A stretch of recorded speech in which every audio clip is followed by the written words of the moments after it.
ng minimum public health standards sa panahon ng kampanya. Industry players are raising concerns over the country's transportation situation, particularly with respect to the implementation of health protocols in public transport. You cannot bring in commuters and at the cross point ask them to disembark and then take another ride. Lahat ng ating city sa Metro Manila, nasa low risk na po tayo. At yung pong ating vaccination rate naman natin, napakaganda na po sa Metro Manila. Kung makikita po natin, papunta po talaga tayo sa alert level 1.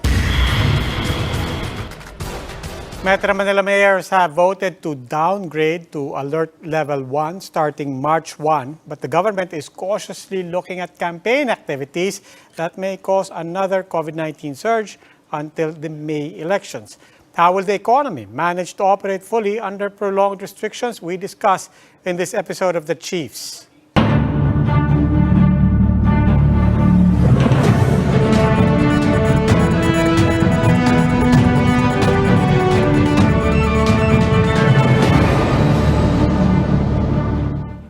Welcome to the Chiefs. Ako po si Robbie Alampay. Also with us from Manila, Ami Pamintuan of the Philippine Star. In Quezon City, Lucy Cruz Valdez of News 5. Chiefs, good evening. Hello, good evening. Happy weekend. Ay, di ba pala? Ang aga naman. Kasi holiday bukas. Pero holiday bukas. Lisot. People Power Anniversary bukas. But Yes. before that, Ami, obviously malaking kaganapan sa Russia at saka sa Ukraine. Anong binabantayan mo?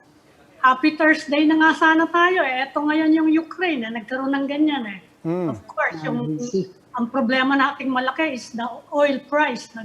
For the first time in many years, more than $100 per barrel. So, sigurado apektado tayo niyan. 102 or is it 104? And Yes. we haven't hit that rate since 2014. So we're expecting na tataas pa lalo ang presyo ng langis. We're gonna have all the repercussions here as well. In the meantime, Although the Department of Energy is denying that that has a direct effect, that's a direct effect of the war. That's what they're saying.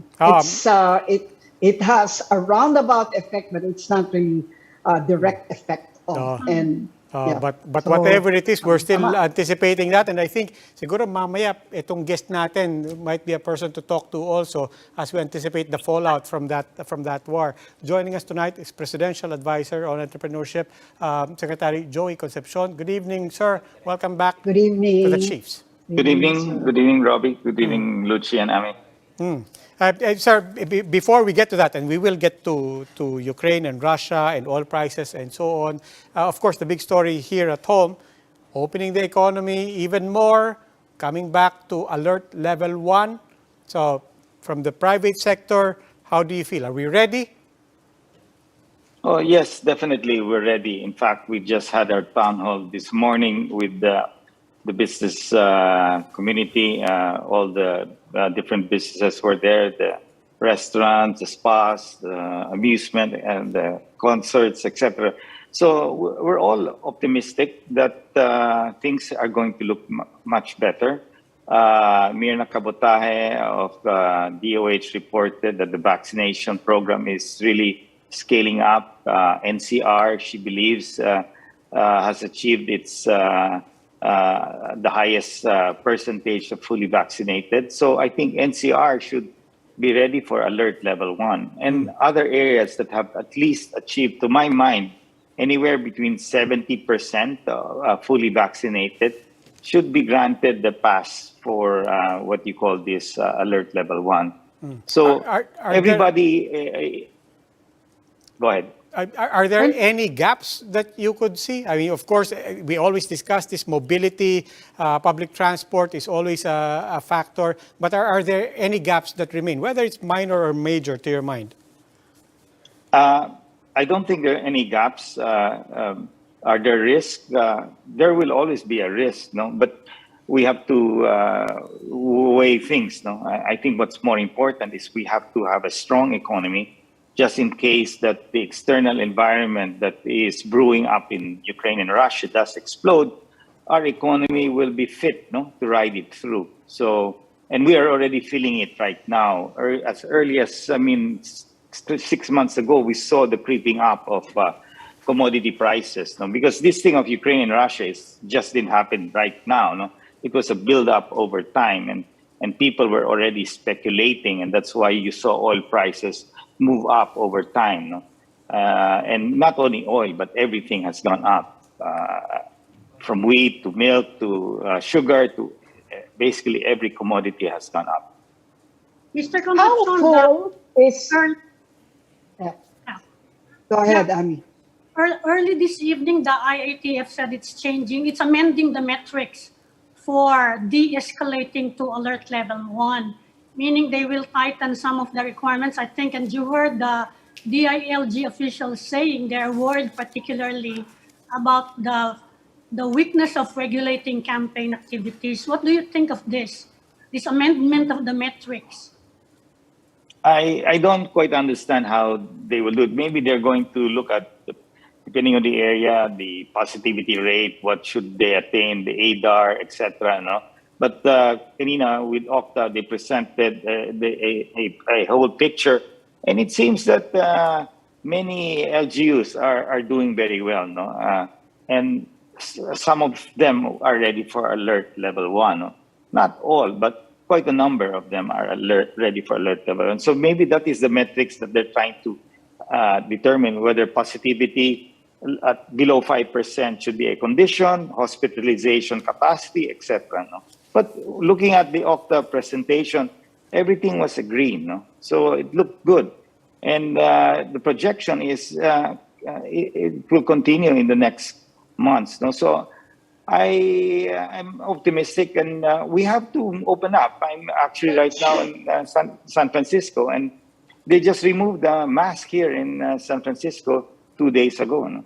Now, the IATF wants higher vaccination rates and more people getting the boosters.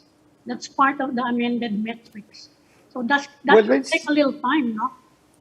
Well, especially the boosters for the areas na hindi pa tapos yung first and second dose. No? Pero dito sa NCR, we're already at the boosters. Now, we're conservative. In America, the boosters are given 5 months. In the Philippines, we're giving it 3 months. No?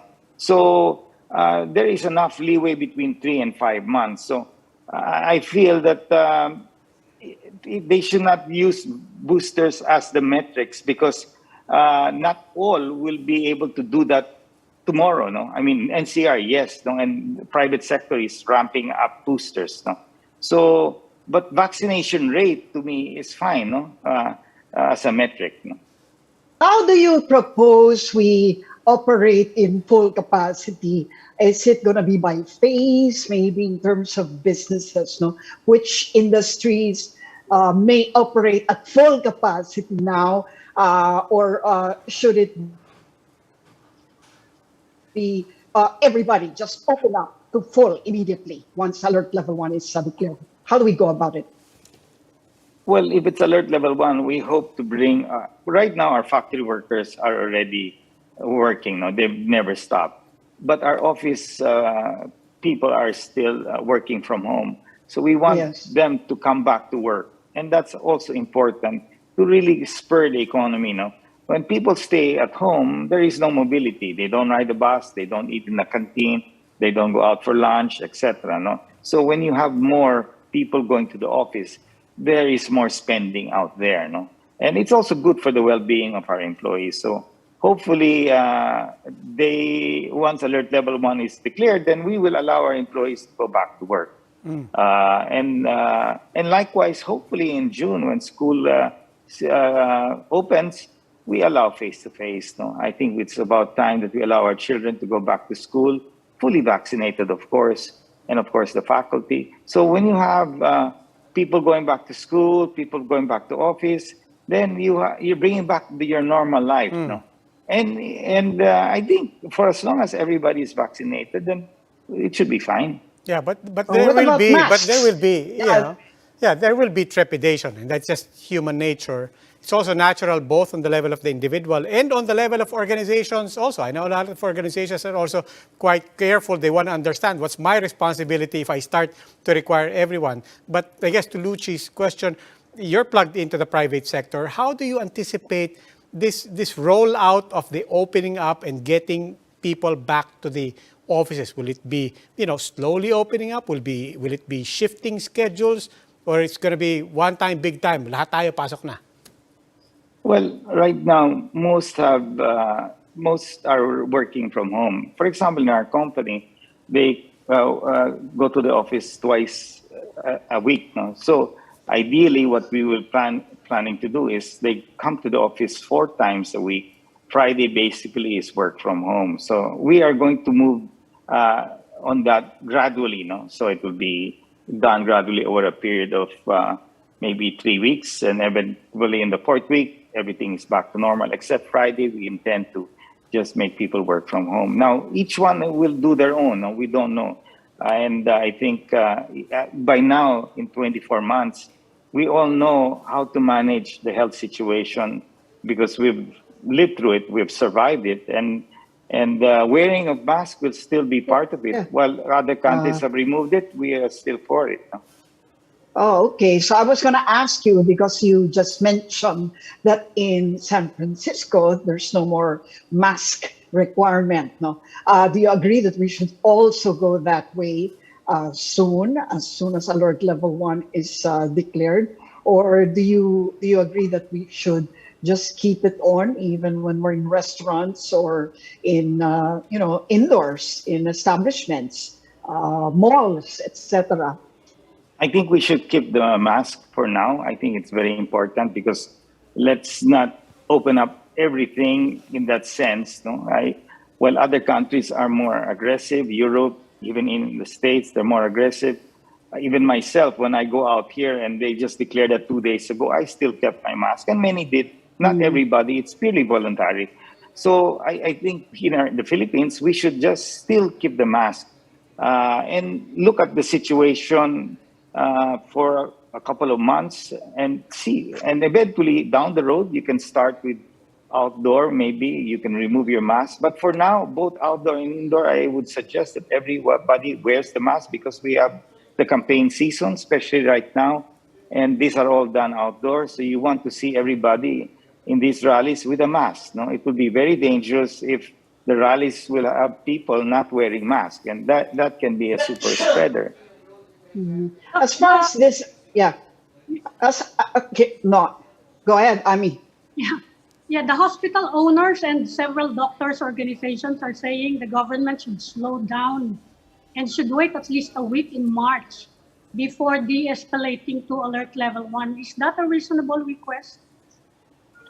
Well, yeah, I mean, if they want 1 week, I don't see that as a problem. I think the sooner we open up, the better it is because we can help those that are in trouble and get them to be ready because we don't know what's going to happen if war does break out. No? Yeah, that is what I was going to ask. What exactly is the fear in regard to this war in the Ukraine, and how will that affect us? If it will affect us, will it be direct?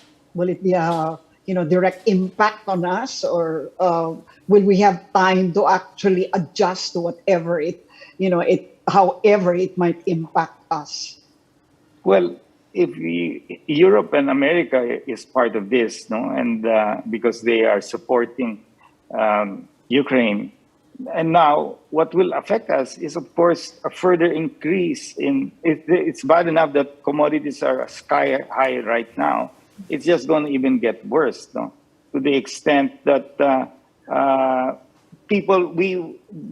manufacturers will not be able to pass the increases to the consumers because there's a limit. And if your economy is weak, and of course your MSMEs are not doing well, then it's going to make things worse for us, no, the Philippines. That's why a strong economy with an external pressure is much better than a weak economy with this external pressure. No? So you have to have a strong economy to withstand. Because if you're a weak economy, then you're, let's say, in the pandemic and we were not vaccinated, it's the same thing. So here, it's a different situation. Now the economy is threatened by this macro situation in the Philippine economy. That's what I'm trying to say. So it's not taking vaccine, but it's opening basically the economy to get it to become stronger. How much time? Gusto ko lang po balikan yung tanong ko kanina about in terms of what people might expect as alert level 1s opens. Of course, as you pointed out, for a lot of people it means coming back to the office and so on. I'm just wondering on the policy level, pagka alert level 1, can companies now require people if they say, ito na yung policy natin na tama na work from home, pasok na lahat. Do they have that mandate under alert level 1? Yes, 100% na alam ko eh. Yes. Yes, 100%. And business establishments like restaurants will be allowed 100%. But of course, I mean, we, at this point in time, calibrate. We will be testing our employees regularly as they come to office at our own expense. And because we want to make sure that people are healthy. So I think by now, we should trust that the private sector being involved in this pandemic would know what to do in its proper protocols. And we have, by the way, our factory workers have been in the office, in the factories all these past months, and very few get sick. We know what to do already. No, because we know what to actually. Obviously, I'm thinking kasi of office workers, how they're gonna deal with HR. So office workers, for example, cannot tell HR na, hindi pa rin ako comfortable eh. Okay na muna ako dito sa work from home. Can I say that to my HR manager? Yeah, but what do you call this? Once we move to alert level 1, I suppose that we now can get everybody to go back to work. That's part of how it was. Now, will we get them to go to work Monday to Saturday? It's up to people, companies, but in our case, we will not require 6 days. But do you think this Discretionary na. still be enforced?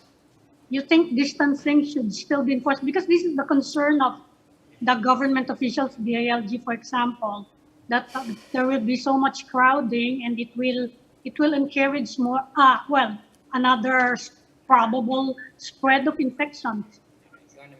Well, there might be some companies that will evolve. They might get their employees to still work from home because they eventually they might even think of getting more people to outsource the work from home. Basically, so they can be. There will be modifications because some people might think, okay, let's start saving office space and let's cut down on office space and let's get people to work from home and pay them by the hour, pay them by the day. So there might be changes in the way people do things. And others may want people to report from Monday to Friday. So, but we have to allow the private sector to make those decisions because they know how to run their business. And I think we know that we want to protect our employees' health, and so there will be enough distancing to be able to do that. Our mind has been already trained to do this. 24 months of the whole exercise of lockdowns has more or less taught us what to do and what not to do. Okay, How Secretary much of a Concepcion, recovery we will be able to? How much of a recovery will we hope to be able to achieve if we say declared alert level 1 by March 1? For example, in terms of the number of MSMEs that we can yet save, how much of a recovery do you think we will be able to achieve? I know that time is of the essence, but how much of an essence would time be at this point? Well, last year when we locked down and to prevent that surge, we saw that, and we were able to open up in the last quarter, the GDP was at 7.7. So that was, you can see the bounce back. Now, in the first quarter, of course, when Omicron surge came in, I'm sure we might struggle in hitting 6% plus, but there's still a chance. Now, in the second quarter, which starts on March, and April and May. So that's critical. This is basically the last quarter of this administration. we would like to finish strong. And how can you finish strong if you are not going to open the economy and bring it down to alert level 1, no? Which I think we are ready to do. Now, it's up to them. I mean, alert level 2, we are able to survive, but of course, alert level 1 will push it further, no? Okay, Secretary Concepcion, we will just need to take a break. We'll be back with Secretary Concepcion. After the break, we'll talk a bit more about Russia and Ukraine. Please, the chiefs will be right back. Please stay with us.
Welcome back, the Chiefs, here on One News. We continue our conversation with Presidential Advisor on Entrepreneurship, Joey Concepcion. And now we'd like to ask your thoughts, sir, on this crisis in Europe, Russia, and Ukraine. How do we expect to feel the fallout here in the Philippines?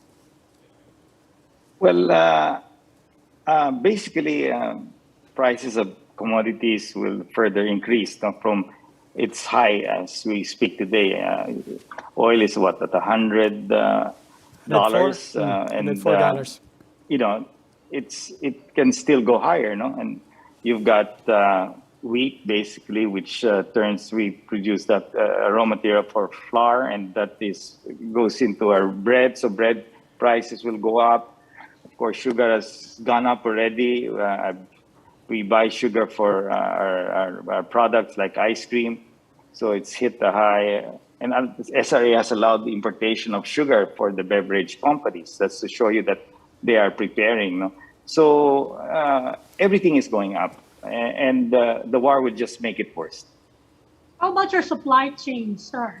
Because they are reporting serious disruptions that have started in the conflict areas. Is it spreading to, or have you been feeling it already anyway? We have not felt it. You can get the commodities that you need, your raw materials that you need, but of course, the prices are moving rapidly up, no? And that is a concern, because then you will have a very bad inflation, and that's what we don't want to see. Of course, we don't know if this thing spreads over. Let's pray that this is just isolated to Ukraine and Russia, but you never know. Somebody can make a mistake, no? And then it becomes a full-blown thing. And that is where we have to prepare, no? And I think the Philippines, if our economy is not strong enough, and our MSMEs are basically the backbone of the Philippine economy, then we can be in trouble, no? But beyond bracing ourselves, what options does government have, the private sector for that matter, to help to somehow cushion the blow? Well, we have to secure that the commodities that we produce in the country are given priority to us, not the consumers here, no? if we get to that point, no? And we have to make sure that we have enough supply of oil, no? And other commodities, which the private sector is already doing, no? As we speak. This has been anticipated already. This is not something that just came out recently. It's been there, and so our materials group has been anticipating this and securing it, no? Our supply. Now, what we cannot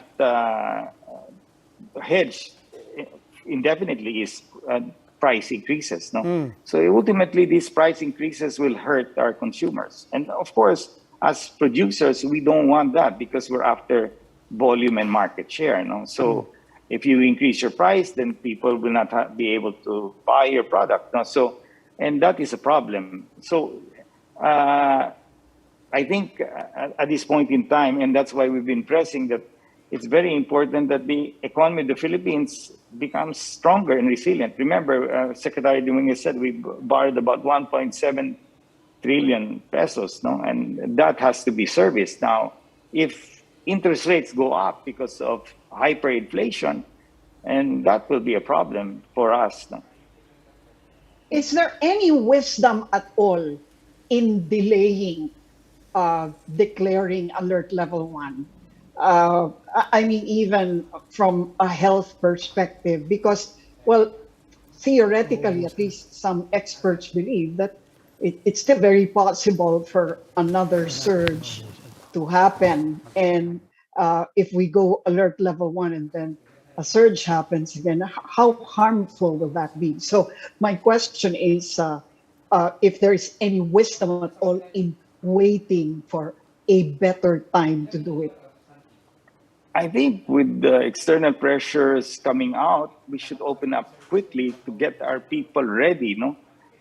They need their businesses to generate funds for them, and so that they can be much stronger as small businesses, no? Rather than these businesses are weak because they have been remained closed. Now, with alert level 2, by and large, maybe 80%, 85% of the businesses have opened up, no? So when we say alert level 1, we're talking here of maybe about 15% of certain sectors that remain closed, and capacities, no? With alert level 1, you move up to 100% capacity. And hopefully schools will be allowed, no? Kids can go back to school. So when I say open the economy, it's not just businesses, but open the economy for the kids, get them to school, etc. No?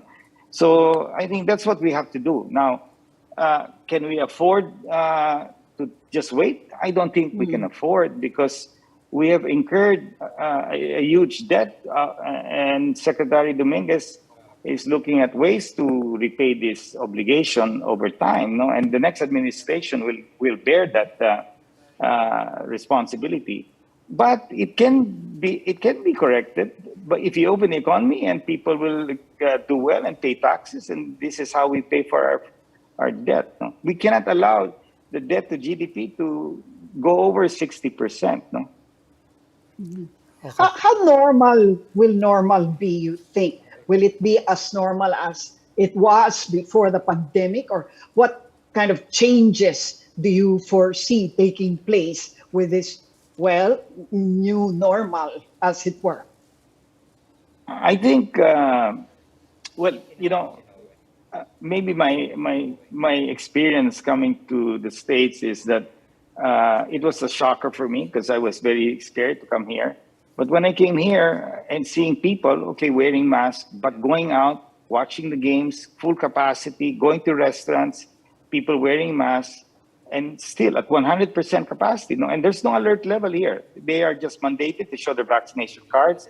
They have to wear their face mask, and there is relative social distancing. So, but people move around, no? And recently they removed the mask, no? And I'm not saying we go that route, but many countries are very aggressive right now. Europe, UK, etc. They've totally removed everything, and people just want to move to that normal life.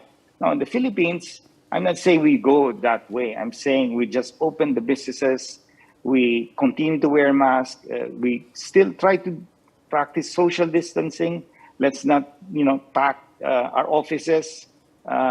So certain things we should still remain. And to me, fully vaccinated. If you're not fully vaccinated, if your LGU has not reached a certain percentage of vaccination rate, then you don't deserve alert level 1. So these parameters that the IATF is thinking can be adopted. But in the end, the bottom line is we allow the economy and the businesses to run normally.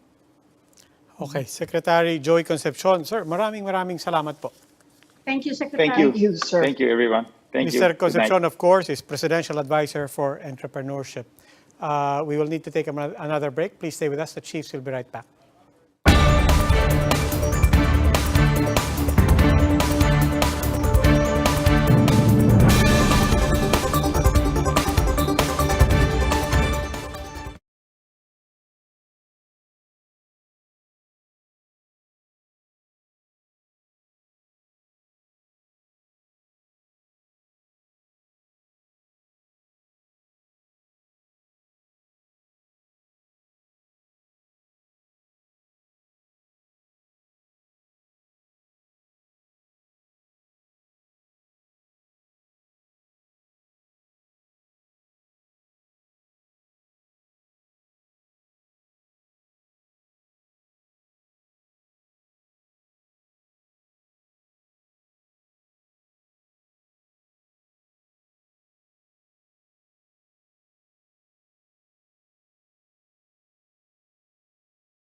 Welcome back. The Chiefs here on One News. Now joining us is Hong Kong Consul General Rally Tejada.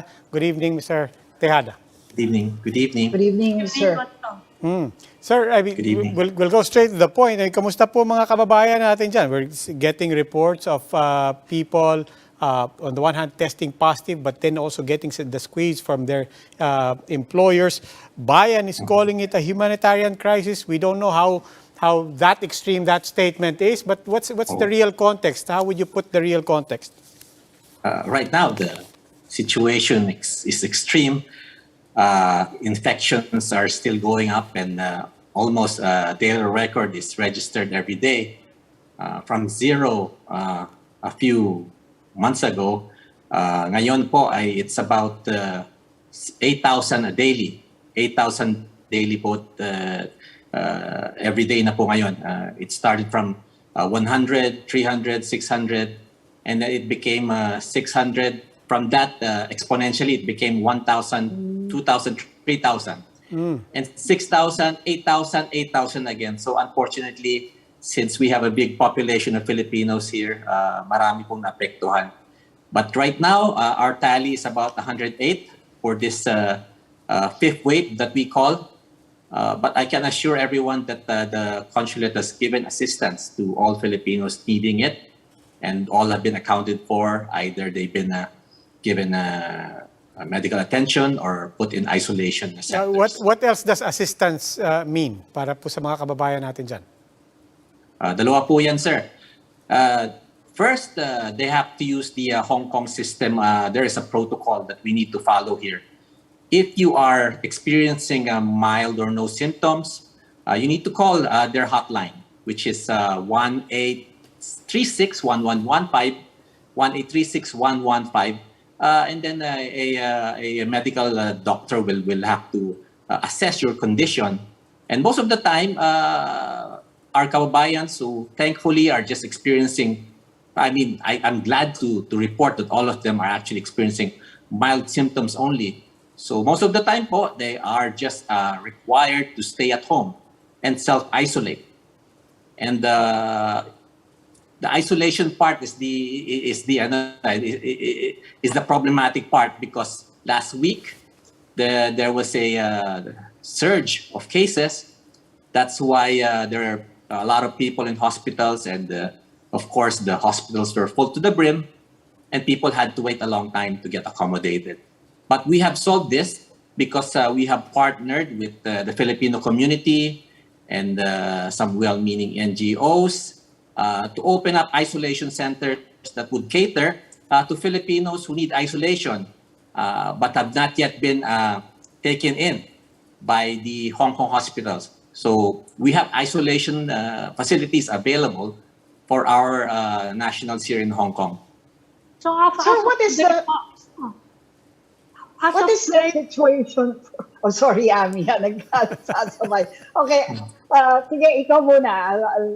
Go ahead. Yan. As of today, wala nang stranded. Kasi yun daw ang problema na yung mga ibang mga, lalo na yung mga household helpers na stay in, hindi sila makapag-isolate kapag kasama yung mga employers dahil ayaw sila ma-infection ng employer. Yun na tanong ko rin. Stranded sila, yung iba naman, gusto na daw umuwi, pero... Iba tinatanggal. Merong yung timing ng RT-PCR, hindi nasasabay sa flight nila. Exactly po. Stay in the airport.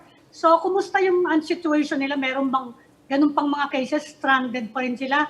Nasa airport, nasa kalye, yun yung nakikita yung mga picture na nakikita namin dito. Opo. Just today, we made a sweep of Hong Kong streets, no? Wala na po yung mga scenes na nakita po ninyo last week, wherein there were like a lot of people waiting for medical service. Wala na po yun. Ang hospitals now have taken in everyone that needs medical attention na ilagay na po sa isolation centers. Yung mga Pilipino rin po na napabalitang na they spent a night or two in the streets kasi po wala nga po wala po talaga available. It's not not only Filipinos that suffer this fate. It's everyone, all citizens, and young and old, maging bata o babae at mga vulnerable. The system was just overwhelmed po. Pero naayos na po natin yan. Yung nag-need ng isolation po at facility para mag-isolate falls into three groups po . Number one, of course, yung napabalitang mga pinababa ng mga employers. And then pangalawa, yung mga may flight po sana, but a few said they tested positive, so they were not allowed to board the plane. And yung pangatlo po, yung mga kababayan natin who were staying in dorms, dormitories, sapagkat nag-aantay po sila ng visa renewal. Siyempre, pag na-test na positive, yung mga kasama ang palad, yung mga dormmates pa nila, nakapwa Pilipino, minsan nag-kick out sa kanila. So, minsan understandable because natakot din po siguro sila. But all of this, dumulog po sa atin sa konsulado, na nabigyan naman po natin sila ng luna sapagkat we, in coordination with the Filipino community and NGOs, nabigyan po natin sila ng isolation center na mapupuntahan. So wala na pong wala na pong yung sinasabi na natutulog sa kalye at walang mapuntahan. But in the meantime what about the employers, no? Yung employers po nila, are they, well, especially because 90% of the OFWs there are domestic helpers, no? Right. How are they looked on by the employers, especially when they get infected? Are they taken care of well? Are they sent to the isolation facilities? Mm-hmm. Are they reported? Are they given the sick leave that they're entitled to. Kumusta po yung relationship pag may infect? Ma'am, I would say that a vast majority of employers are compassionate. It was just a few, like nung first week po when it was reported that marami pong pinababa ng mga empleyado at we're told to go out and stay in the streets and go to the hospital to get isolation rooms. There were about 3 to 5, and we're continuing to monitor that.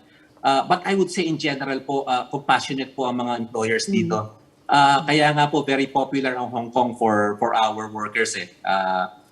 Tuloy-tuloy po ang deployment dito at nangyayari po, I will admit, nangyari po na nagpababa sila. Ngunit we're doing something about that, we've warned the employment agencies and we've warned also the employers not to do this because this is a violation of the contract and also the laws of Hong Kong under the employment ordinance. And kinakausap rin po natin yung Hong Kong labor, and we've been pressing them to remind the employers of their obligation to our workers.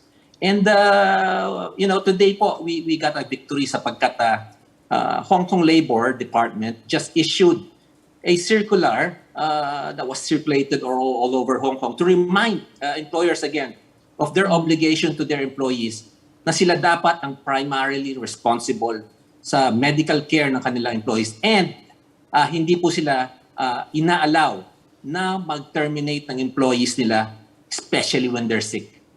All right. In the meantime, po, curious lang ako. I want to zoom out on how the Hong Kong administration is handling this entire thing. I was talking to a friend in Hong Kong just the other day, nagkataon lang, and he was saying we're all required to undergo tests. Not just once, 3 times a week, if I heard him right. Tama po ba yun? I mean, and he's saying, look, we're practically winter time pa rin. Ang ginaw-ginaw ngayon you've seen the winter in Hong Kong. What has been the response of the Hong Kong administration and what other complications arise from that? Not just for our people, but for all residents of Hong Kong. Yes. Hong Kong maintains one of the most stringent anti-pandemic measures in the world. Since po nagsimula ang pandemya, Hong Kong practically closed itself from the whole world. They followed the mainland China's strategy of a zero COVID policy, meaning they will lock down a certain area pag nagkaroon po ng infection. So for months people appreciated it po because for months zero. Imagine niyo po zero COVID infections po ang nangyayari daily. So we were enjoying Hong Kong as if parang wala nga po virus But itong Omicron po kasi was a game changer. Iba po talaga yung transmissibility nila.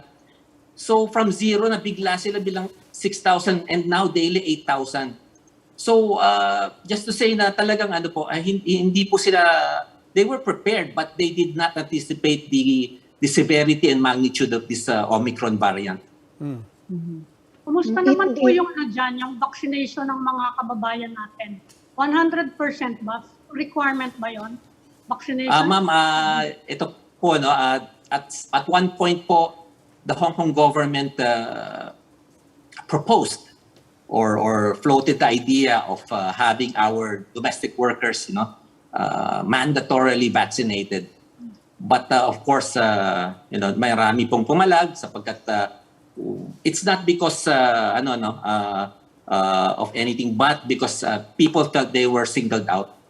So the consulate spoke out and said, okay, we will follow if you will apply the same rule to everyone. But we will resist kung mga domestic helpers lang or domestic workers lang ita-target nyo. So umatras po yung Hong Kong dyan. So they did not push through with the idea. But it's getting harder and harder for everyone here not to get vaccinated. Kasi meron pong tinatawag na vaccine pass ngayon dito You cannot enter malls or you cannot enter public places if you're not vaccinated. So medyo sumisigip po yung mundo ng mga non-vaccinated po dito. So ano yung vaccination rate sa mga kababayan natin at this point? May ballpark figure ba kayo? Percentage? I would say po mga 70. Kasi libre po rito ang libre po at napakadali po magpabakuna. 70. Opo. So the Mataas lang 30, so the 30%, what accounts for their not getting vaccinated yet? It really puzzles me po. I've been campaigning for vaccination because I've been telling them na sa atin nga sa Pilipinas, people are, wanting to get vaccinated, but sometimes talagang kulang yung supply. Pero dito po sa Hong Kong, talagang ino-offer na and they're being encouraged. Pero some of them are reluctant for some reason, maybe misinformation. Maybe, I would admit meron din sigurong mga, underlying conditions. But I hope because of this Omicron variant that has been ravaging Hong Kong for right now, sana po ma-realize ng ating kababayan dito ang need for vaccination. What about the Hong Kong citizens? Are they vaccine hesitant? Yes, a vast They majority also of them. are. Yun na nga po, probably it's also the influence of their employers because we've heard of employers telling their own employees don't get vaccinated, ganyan. And then, but it's probably political more than anything else because we all know that the vaccination is the only scientific way of getting out of this pandemic. But it's political.